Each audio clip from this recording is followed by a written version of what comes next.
准备熊鱼头半个，清洗干净，再砍成块。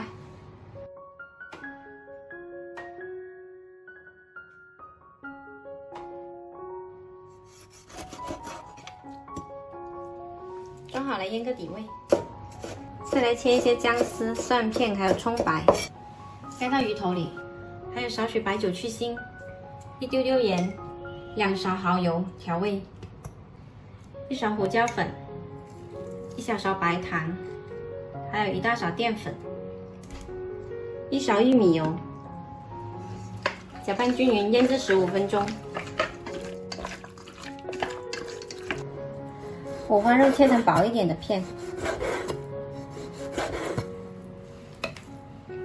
再来一点姜丝，来一点点盐、生抽、蚝油、淀粉，还有玉米油，搅拌均匀，腌制15分钟。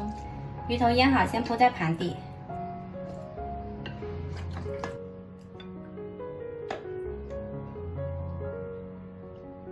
再把五花肉铺上来，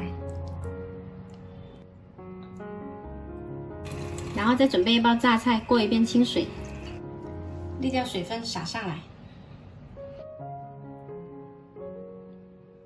水开上锅，大火蒸15分钟。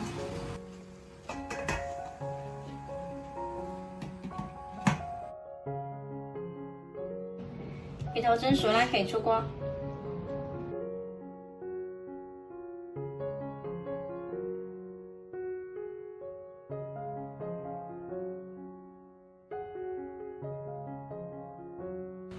这道五花肉蒸鱼头呢，五花肉里面的油脂渗进了鱼头里面，吃起来香嫩滑，特别好吃。